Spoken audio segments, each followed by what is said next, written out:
사랑하는 제들교회 성도님들, 오늘 하루의 삶도 하나님의 말씀으로 시작하길 원합니다. 오늘 함께 살펴볼 하나님의 말씀은 욥기 13장 1절에서 19절까지 말씀입니다. 우리는 욥기의 말씀을 통해 욥이라는 한 인물과 세 친구 간의 논쟁을 살펴보고 있습니다. 이들이 지금 어떤 논쟁을 펼치고 있습니까? 우리는 이야기의 큰 틀 안에서 한 단락들을 살펴보고 이해할 필요가 있습니다. 이 책의 서두에 욥에 대한 소개가 기록되어 있었습니다. 욥은 우스 땅에 살고 있는 한 사람으로 온전하고 정직하여 하나님을 경외하며 악에서 떠난 자로 소개가 되었습니다. 욥은 그 동네 주변 이웃들이 보기에 상당히 행실이 바르고 정직한 사람이었다는 것을 알 수 있습니다. 하나님을 경외하며 악에서 떠난 자로 살아가던 그에게 어떤 일이 벌어졌습니까? 사탄이 욥에게 시험을 주기 시작합니다.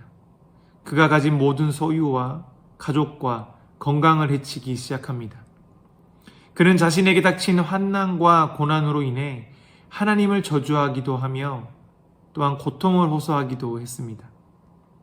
그런 와중에 욥에게 세 친구가 찾아옵니다. 그리고 그 친구들은 욥이 시험을 당하고 고난을 받는 것이 너의 죄 때문이라 정죄하기 시작합니다. 그리고 너의 불의가 너를 이렇게 만들었기 때문에 회개할 것을 권유합니다. 그들은 마치 자기들이 하나님을 대변하듯 욥에게 말을 합니다. 친구들의 말을 들은 욥은 그들의 주장에 너희가 무엇을 알기에 나에게 이런 말을 하냐고 반박을 합니다. 욥은 자신의 의로움을 주장하며 그들이 말하는 불의에 대해 인정을 하지 않습니다. 이렇게 세 친구는 욥을 정죄하기 시작하고 욥은 그에 대한 반박을 하며 계속해서 논쟁이 일어나고 있습니다. 11장의 말씀을 보면 이전에 두 친구가 말했던 것처럼 소발은 욥의 죄를 제시하며 그가 회개할 것을 강요하고 있습니다. 20절의 말씀에 그의 마지막 그 말을 보면 그러나 악한 자들은 눈이 어두워서 도망할 곳을 찾지 못하리니 그들의 희망은 숨을 거두는 것이니라고 기록되어 있습니다. 친구라고 그를 위하는 척하면서 욥에게 얼마나 심한 악담을 하고 있는지 우리는 알 수 있습니다. 이러한 이야기 속에 오늘 본문 말씀은 소발이라는 친구가 한 말에 대한 욥의 대답이 계속해서 기록되어 있습니다. 오늘 말씀의 1절에서 2절까지 말씀을 보면 욥은 나의 눈이 이것을 다 보았고 나의 귀가 이것을 듣고 깨달았느니라. 너희 아는 것을 나도 아노니 너희만 못하지 않느니라고 말하고 있습니다. 그리고 4절을 보면 너희는 거짓말을 지어내는 자요 다 쓸모없는 의원이니라고 말합니다. 욥은 소말이 말하고 있는 하나님에 대한 지식을 나도 알고 있다고 맞받아칩니다. 너희가 아는 만큼 나도 충분히 하나님을 보고 듣고 하였기에 하나님의 지식을 안다고 말합니다. 그러면서 욥은 친구들을 향해 거짓말을 하는 자들이며 쓸모없는 의원이라 말합니다. 의원이 어떤 사람입니까? 사람의 병을 진단하고 처방하고 치료하는 능력을 가진 사람입니다. 아픈 사람을 돕는 역할을 하는 것이 바로 의원입니다. 하지만 지금 욥에게 친구들은 그저 거짓말하는 쓸모없는 의원에 불과하다는 것입니다. 우리가 신앙생활을 하다 보면 영적인 의원이 필요할 때가 있습니다. 나의 영적인 마음이 상처를 입었거나 가난한 마음을 가지고 있거나 연약할 때 영적으로 처방하고 치유해 줄 수 있는 사람이 필요합니다. 우리는 교회 공동체 안에서 서로를 위해 격려하고 기도해주는 이러한 역할을 해주는 영적인 의원이 필요합니다. 지금 욥의 친구들처럼 욥의 고통과 고난을 그의 죄 때문이라 비난하고 정죄하는 쓸모없는 의원이 아니라 그의 안타까움에 함께 공감해주고 그를 위로하고 격려하며 함께 기도해줄 수 있는 의원이 필요한 것입니다. 나는 어떤 의원의 모습으로 공동체 안에 서 있는지 한번 우리 스스로를 돌아볼 수 있기를 원합니다.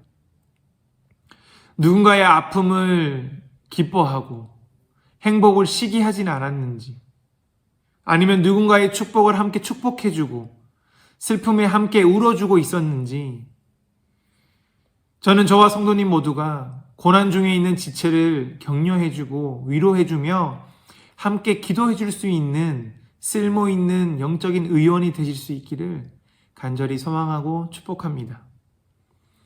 이어지는 5절에서 15절의 말씀을 보면 욥은 새 친구의 태도에 대해 거절을 하며 더 이상 나에게 하나님을 대신하여 말한다고 하면서 나를 정죄하는 행동을 그만하고 잠잠할 것을 요청합니다. 욥은 그들이 가진 잘못된 생각들을 하나님의 지식이라고 포장하여 나를 죽이고자 하는 말들은 이제 삼가하고 잠잠히 있어주기를 간절히 바라고 있습니다. 그리고 그의 말을 들어주기를 요청하고 있습니다. 욥이 이렇게 말하는 이유가 무엇입니까? 나의 의와 불의는 너희들이 판단할 수 있는 것이 아니라는 것입니다. 내가 지금 겪고 있는 수모와 고통이 나의 불의 때문인지 아닌지 너희가 판단할 수 있는 것이 아니라는 것입니다. 그러면서 그는 그 대답을 하나님께 찾고자 합니다. 13절에서 15절의 말씀을 읽어보도록 하겠습니다. 너희는 잠잠하고 나를 버려두어 말하게 하라. 무슨 일이 닥치든지 내가 당하리라. 내가 어찌하여 내 살을 내 이로 물고 내 생명을 내 손에 두겠느냐. 그가 나를 죽이시리니 내가 희망이 없노라. 그러나 그의 앞에서 내 행위를 아뢰리라고 욥은 고백합니다. 우리는 지금 욥의 행위에 주목할 필요가 있습니다. 그가 그의 문제를 누구에게 변론하기 원하는지 우리는 주목해야 합니다. 그는 그의 새 친구의 말에 변론하려고 하기보다 하나님께 그의 문제를 해결하고자 합니다.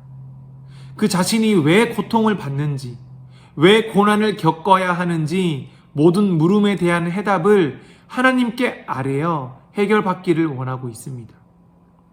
15절 말씀을 현대인의 성경으로 다시 읽어보도록 하겠습니다.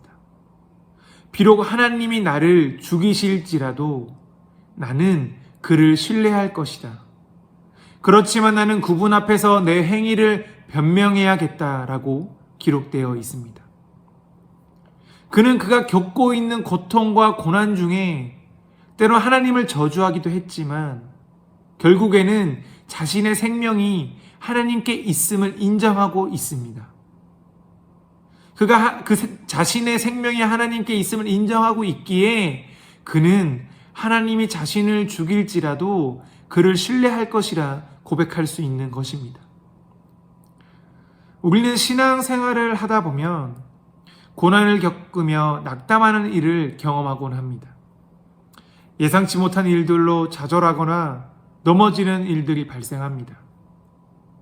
그 상황 속에 누군가는 그 원인이 나의 잘못된 결정 때문이라고 또는 나의 연약한 믿음 때문이라고 질타할 때도 있습니다. 그럴 때면 마치 모든 것이 정말 내 잘못인 것 같고 죽고 싶은 심정을 가질 수도 있습니다. 정말 모든 것을 포기하고 싶은 심정일 수도 있습니다. 하지만 그럴 때 우리는 지금 욥의 반응처럼 우리가 그러한 상황에 놓였을 때 욥의 행위를 보고 배울 수 있어야 합니다. 욥은 죽이 되든 밥이 되든 이 문제를 해결하기 위해 하나님께 자신의 행위에 대한 변명을 가지고 나아가고자 합니다. 우리도 그 걸음을 하나님께로 나아갈 수 있어야 합니다. 왜냐하면 우리의 구원이 오직 하나님께 있기 때문입니다. 16절의 말씀에 욥은 어쩌면 이것이 나의 구원이 될지도 모른다. 경건치 않은 자는 감히 하나님 앞에 나아갈 수 없기 때문이다 라고 고백합니다. 그는 그 자신이 하나님께 나아가는 것, 하나님과 변론할 수 있다면 그것 자체가 구원이 될 것이라고 고백합니다. 욥은 의로움을 결정하는 그 주체가 바로 하나님이라는 믿음의 확신이 있었기 때문에, 그 확신이 그에게 있었기 때문에 그 앞에 하나님 앞에 변론할 수 있다면 그 자체가 구원받은 것이 될 것이라 고백하고 있는 것입니다. 우리의 의로움은 누구에게 있습니까? 우리의 의로움은 오직 예수 그리스도의 십자가를 통해 입을 수 있는 구원의 자격입니다. 우리의 신앙의 겉으로 드러난 행위를 통해 의로움을 받는 것이 아니라 우리가 어떤 복된 삶을 산다고, 어떤 부유한 삶을 산다고, 세상적으로 봤을 때 풍족한 삶을 산다고 하나님께 축복받는 삶이 아니라 그러한 드러난 행위를 통해 우리의 의로함을 인정받는 것이 아니라 예수 그리스도의 십자가의 공로를 힘입어 우리는 의롭다함을 받게 된다는 것을, 우리는 그 믿음을 지키며 나아가야 합니다. 그러므로 우리의 고난과 고통을 나 자신의 잘못이라, 누군가의 잘못이라 질타하는 것이 아니라 그 모든 것을 하나님께 아뢰며 하나님 앞에서 구원받고 회복되는 삶이 우리 삶에 이루어질 수 있기를 간절히 소망합니다. 오늘 주어진 하루의 삶 속에도 우리를 의롭다 칭하여 주신 그 예수 그리스도의 십자가의 사랑을 붙잡고 모든 삶을 하나님께 아뢰어 주님이 원하시고 이끄시는 삶을 살아내실 수 있기를 간절히 소망합니다. 누군가의 삶을 지적하고 질타하기보다 예수님의 그 십자가의 사랑으로 가족과 이웃과 공동체를 격려하고 위로하며 기도해주는 우리 모든 성도님들의 삶이 되실 수 있기를 간절히 소망하고 축복합니다.